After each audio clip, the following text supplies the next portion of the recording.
Muy bien, chicos, hemos hecho una pequeña pausa antes de ver patrimonialidad porque estamos como en suerte de prueba de ver el peso de nuestros videos para que sean fáciles de colgar en Paideia y que ustedes también tengan un fácil acceso. Entonces he hecho un corte casi al minuto 18. Ahora sí, continuamos. Un cuarto elemento, o perdón, una cuarta característica de nuestro elemento objeto es la patrimonialidad. Y la patrimonialidad es un tema muy importante que ha dado lugar a muchos debates, porque la patrimonialidad es algo que puede ser vista desde la perspectiva del deudor, del acreedor. Hay quienes sostienen que debe ser vista únicamente desde la perspectiva del objeto, de la prestación misma. ¿Okay? Incluso hay quienes sostienen, con mucha razón, que no hay que confundir la patrimonialidad del objeto con el interés del acreedor, que puede ser un interés patrimonial o no. Sobre el particular, yo los invito y cargo a darles mayores detalles el día miércoles a leer, no necesariamente ahorita, pero sí cuando tengan tiempo, a Giorgiani sobre las obligaciones, donde él hace un análisis muy interesante sobre el particular. ¿Ok? Entonces, la patrimonialidad, como les digo, en primer lugar debe tener claro que no es necesariamente el interés del acreedor con un contenido patrimonial. Yo puedo tener un interés en, como acreedor, en recibir una prestación de dar, hacer o no hacer, pero ese interés no necesariamente tiene que ser patrimonial. Por ejemplo, yo contrato a un grupo de chicos que están estudiando música en el conservatorio. ¿Para qué? Porque me encanta el tema de lo que es violín, cello, a que hagan un concierto solo para mí, un determinado día, en un determinado lugar. Entonces ahí tenemos una obligación de hacer a cargo de estos chicos del conservatorio. Y mi interés como acreedor es simplemente un interés por la música, por este gusto que tengo a estos instrumentos en particular. No tengo yo, y les aseguro que si yo contrato a estos muchachos, ningún interés patrimonial en esa obligación de hacer, sino el simple deleite, el amor al arte. Entonces la patrimonialidad tiene que ser diferenciado del interés que puedo tener yo como acreedor por la ejecución de esta prestación de dar, hacer o no hacer. También tenemos que diferenciar el tema de la patrimonialidad o no necesariamente ligarlo, aunque algunos lo han hecho lamentablemente, a que, como hay una contraprestación, es decir, a cambio tal vez de que estos muchachos toquen en este concierto durante 20 minutos, yo les pago una contraprestación. Yo a su vez les voy a dar una suma de dinero, yo como deudor en este caso, de una suma de dinero. Entonces hay quien sostiene, la patrimonialidad va de la mano con que exista una contraprestación. Puede ser un elemento indicativo de que la prestación de hacer, tocar esta pieza musical tiene un contenido patrimonial, pero ¿qué pasa si lo hacen a título gratuito? Ahí no hay contraprestación. Entonces, la patrimonialidad del objeto de esta obligación de hacerse quedaría como que en el aire. O pensemos, por ejemplo, en las donaciones. En la donación también hay una obligación. Yo me obligo a entregar aquel bien que quiero donar a favor del donatario y no hay una contraprestación a cambio. Entonces, ¿cómo quedaría la patrimonialidad? Por eso, la patrimonialidad no asociado al interés del acreedor, que puede ser un interés patrimonial, pero puede ser que no sea un interés patrimonial del acreedor, tampoco asociado indiscutiblemente y sin excepción alguna a la contraprestación, porque hay situaciones en donde no va a haber una contraprestación. Entonces la patrimonialidad analizada en sí mismo del objeto de la obligación, de la prestación de la obligación. Pongamos un ejemplo práctico. El señor Ralph. Mi bien cierto. Objeto posible, lícito y determinado hasta el momento. Como deudora, para mí el valor que puede tener ese perro no no es cuantificable. Para mí, por el cariño y por lo que significa, el señor Ralph vale miles de millones de dólares. Incluso si ustedes me piden a mí ponerle un precio a ese perro, yo no le podría poner un precio. Entonces, mi concepto de patrimonialidad desde la perspectiva del deudor también puede ser muy subjetiva y no debe ser tomada en cuenta. Pero el perro como tal, más allá del cariño y amor inmenso que yo le pueda tener a la mascota, un perro como tal es un objeto que en nuestra sociedad, en nuestro tiempo, puede ser pasible de darle un contenido, de ponerle un precio. Para el señor valdrá 10 dólares. Para la señorita valdrá 500 dólares. Para mí, como les digo, vale miles de millones de dólares. Más allá de que no nos pongamos de acuerdo respecto al precio, al valor económico del bien que estoy empleando como ejemplo, y puede ser un bien cierto como el señor Ralph, o puede ser un objeto determinable, por ejemplo, una botella de gaseosa. Para mí, ahorita que estoy hablando, una botella de agua con gas valdría 20, 30 soles porque necesito refrescar la garganta. Pero en la bodega de la esquina lo consigo a 2 soles. Tal vez yo estaría dispuesta a pagar hasta, como les digo, 20 soles por una botella de agua con gas. Podemos, los sujetos involucrados, deudor y acreedor, no coincidir necesariamente en el valor que le queremos dar a nuestro objeto determinable, la botella de gaseosa. Ya luego veremos con mayor profundidad por qué estoy diciendo que esto es un objeto determinable. Les adelanto, como ya lo hice hace unos minutos, que estamos frente a un bien incierto. ¿Cómo llegamos luego a la ejecución de esta obligación? Materia de clase de las próximas semanas. Muy bien, entonces, la patrimonialidad es la posibilidad en un contexto social, temporal en concreto, en donde hay total unanimidad de que es pasible de darle un valor económico a esa prestación de dar, de hacer o de no hacer. Más allá de que podamos coincidir deudor o acreedor con ese valor económico, o que podamos coincidir deudor y acreedor con el valor económico que le queramos dar a esa prestación respecto a los demás miembros de nuestra sociedad. El hecho es que nadie me puede negar que aquella prestación de dar, hacer o no hacer tiene un contenido patrimonial, un valor económico. Eso es imprescindible que esté presente al momento en que nace nuestra obligación. Muy bien, con esto ya hemos visto las 4 características de nuestro elemento objeto.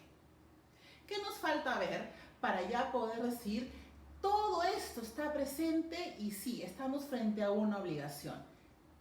Causa. Y la causa nosotros lo vamos a entender como causa fuente de la obligación. Más allá de que ustedes ya manejan por los cursos previos otros conceptos más amplios sobre causa, nosotros para efectos de esta clase inicial, la primera del curso, la que es la base de todo lo que vamos a ver a lo largo de estos meses, y espero que lo veamos no solamente de manera virtual, sino que ya en algunas semanas, Dios quiera, nos podamos ver cara a cara, en presente, yo frente a mi pizarra grande, no esta chiquita que me he podido conseguir, y frente a todos ustedes. Nosotros la causa la vamos a entender como causa fuente de la obligación, aquello que da origen a la obligación en nuestro ordenamiento jurídico. Y nosotros manejamos 2 causas fuentes imprescindibles: la voluntad o la ley. Los ejemplos que les he venido dando han involucrado en la mayoría de los casos a la causa fuente voluntad, porque nace de la voluntad de las partes. En este caso, del deudor y del acreedor, de ser deudor o acreedor vinculados, relacionados con este nexo, ya sea para una prestación de dar, hacer y no hacer. Muy bien. La voluntad plasmada de forma unilateral, hemos visto la promesa unilateral hace unos minutos, cuando yo ofrecía una recompensa por quien encontrara la mascota. Puede ser una voluntad bilateral, los contratos bilaterales, una compraventa, un suministro, un contrato de obra. Los contratos, cualquiera que sea la tipicidad o atípico, cualquiera, nominado y nominado. Y la otra causa fuente de la obligación es la ley. La ley a mí me establece obligaciones. El típico ejemplo, normas tributarias.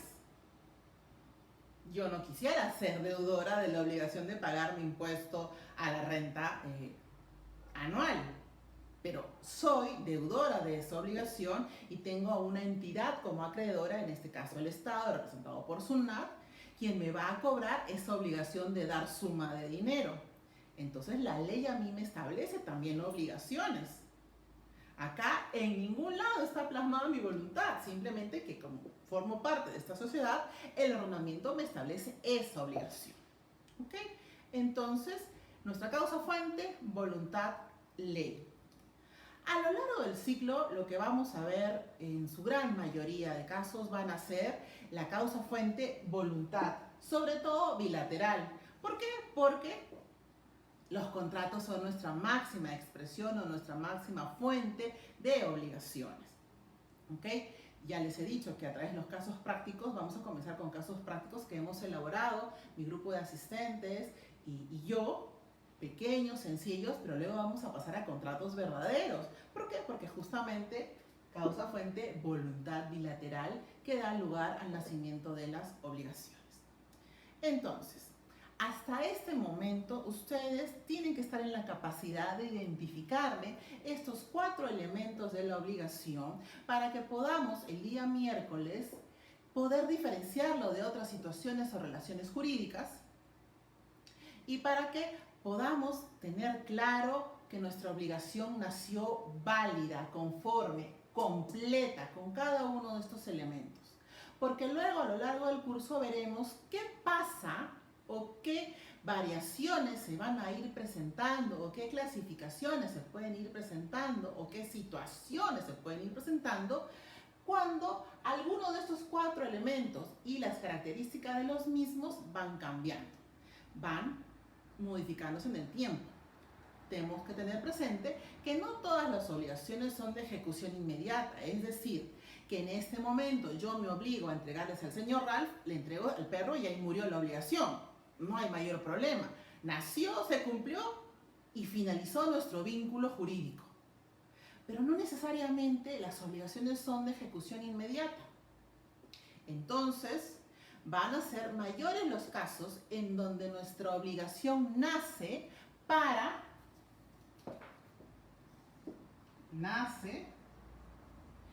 que luego de un plazo determinado, determinable de acuerdo a lo establecido por las partes, sujeto a condición tal vez, esta obligación se cumpla. Y ya me permito en este punto tener claro algo para lo largo del semestre. Cuando yo haga mención a la expresión se pague, se cumpla la obligación, estoy usándolo de forma símil, son sinónimos. Obviamente nosotros a veces asociamos más el término pago a obligaciones de dar sumas de dinero. Yo me comprometí a dar una cantidad de soles, una cantidad de euros, de dólares.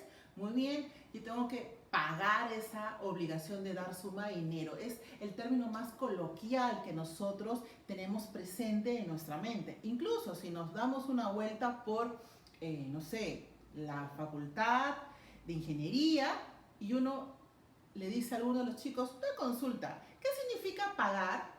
Lo primero que les va a venir a la mente es, pagar es dar una suma de dinero, ¿no? Tal vez te debo plata y te pago. Lo mismo, si vamos a la calle y a la primera persona que vamos a pasar le preguntamos, señor, ¿para usted qué significa pago? Pagar es cuando tengo que pagar mi tarjeta de crédito o cuando tengo que pagar el alquiler de mi casa. Lo asocian mucho al término pago como cumplimiento de una obligación de dar suma de dinero. Muy bien, eso es válido, pero eso es una parte del término pago. Pago en obligaciones a lo largo de todo este semestre va a ser entendido como el cumplimiento de aquella obligación, que puede ser un cumplimiento inmediato, nace la obligación, se ejecuta en ese momento, se cumple, se paga, se extingue la obligación. Pero puede ser que estemos frente a supuestos en donde la obligación nace, va a transcurrir un tiempo, un lapso, y luego se cumple, se paga, ya sea una obligación de dar suma de dinero, una obligación de dar un bien cierto, un bien incierto, una obligación de hacer es pagar. Estos chicos que yo contraté del conservatorio para esta puesta musical, en el día, el lugar pactado, llegan, tocan el violín, el cello, los 30 minutos de concierto, muy bien. Ellos han pagado. ¿Por qué? Porque han cumplido con su obligación de hacer. También estamos frente a pago en situaciones en donde yo, en virtud de algún contrato, de mi vínculo laboral o de prestación de servicios, yo tengo una cláusula de exclusividad y de confidencialidad. Muy bien, en esa cláusula de confidencialidad yo me obligo a no revelar aquellos detalles que tomo conocimiento, por ejemplo, si trabajo para una empresa farmacéutica, a no revelar las patentes que se están viniendo, trabajando, elaborando. Entonces, ahí hay una obligación de no hacer, quedarme callada. Una obligación de guardar un secreto, si quieren. Esa obligación de no hacer se cumple, se paga, precisamente no revelando, no haciendo. ¿Okay? Entonces, queda claro también que a lo largo del curso, cumplimiento de la obligación lo vamos a entender como pago de la obligación, independientemente de que no sea una obligación necesariamente de dar suma de dinero.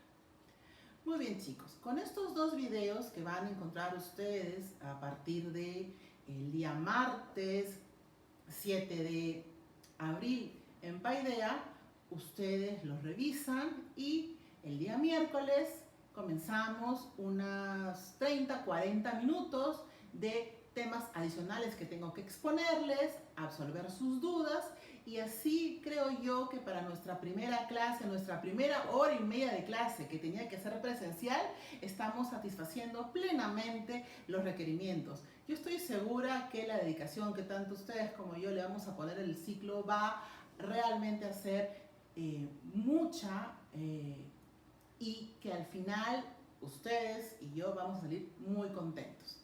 Muchas gracias por todos y ya nos estamos viendo en el siguiente video.